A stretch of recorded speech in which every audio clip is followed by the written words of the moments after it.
Welcome to 𝘽𝙧𝙪𝙧𝙪 Bruce Lee Central, the biggest Bruce Lee channel on the planet. Hey everybody, it's 𝘽𝙧𝙪 here. What's going on, guys? Okay, so today we are looking at the most insane kick ever performed.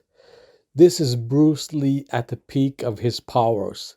And remember, at this time, there's no CGI, there's no camera tricks, there's no wires, there's no nothing.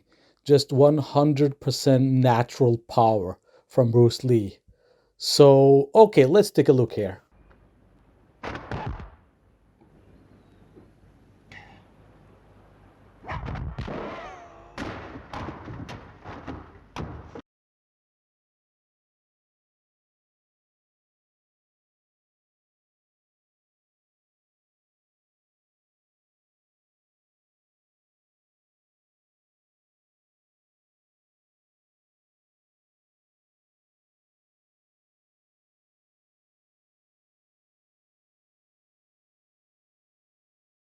Notice how Bruce Lee is airborne when he performs the kick.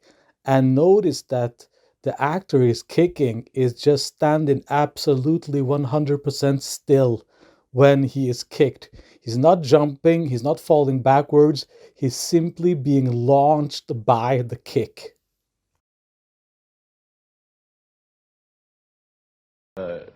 They had to overcrank and shoot it in slow motion because otherwise it just looked like a special effect when he moved.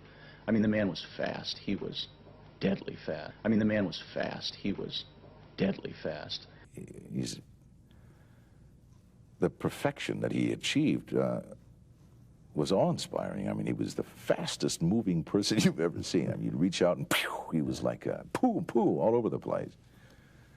We used to work out up his place, and he had a 700-pound bag hung on a big L iron, or what do they call them, stuck in his patio, and it would on a big spring, and he would kick that thing and double it over. And I would kick it, and it would double me over. But he would, boom, get that thing just swinging back and forth and pop it and pop it. He was amazing, really amazing. What he did, a lot of people can't do. Like, he could really shell shock a person with his lead jab. A lot of people can't now. We could score with that. We could put the guy off balance with it. We might even hurt him, but we can't take a man out. He had tremendous power, and we don't have that.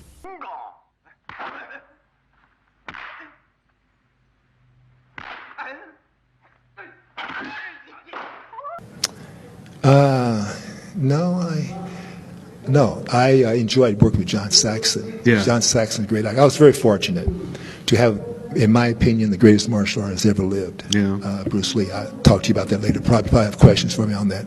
But in my opinion, I tell you right now, I've fought the best. I train with the best. I know great martial artists, and there's never been anybody, in my opinion, like Bruce Lee. Bruce Lee was unbelievable. Mm-hmm. Absolutely unbelievable, guys. You don't know how great this guy was. People don't really know. I'm talking about martial artists, right? Guy who knew his stuff. Mm-hmm. This guy was. There's stories I know about Bruce Lee that I don't even share because I have respect for the people, other people in martial arts, and it's not necessary for me to name names. I know who Bruce Lee sparred with. Yeah. I know. They won't tell you. But I know people he sparred with. I never mention their names either. But Bruce Lee was untouchable. Yeah. Is it in the book? Is it in your book? No. Oh, come on, man. I mention this, but I never tell the names. Can I get everybody to swear to secrecy? Can you say one name? No. Can you mix them up? Can you have a jumble of a name? I have too much respect. Can I guess? No, you probably could guess. Yeah, I probably could. Because I know a lot of people he sparred with as well. I wouldn't confirm it. Yeah, there you go. That's fair enough. But I just have too much respect for other guys in martial arts. I have to say, being confident in myself, that I feel I would have done very well in the MMA arena because of my judo training. I was a black belt in judo, and plus I had multiple black belts in karate, Taekwondo, you know, Tang Soo Do and so forth. And plus I studied jiu-jitsu with Gene LaBelle back in the early 60s and 70s. And so I felt I was pretty well rounded, and I really credit that for the success I had in the ring of my competitive days. And so I felt I would have done well, and I think Bruce would have too. You know, he was a fanatical trainer.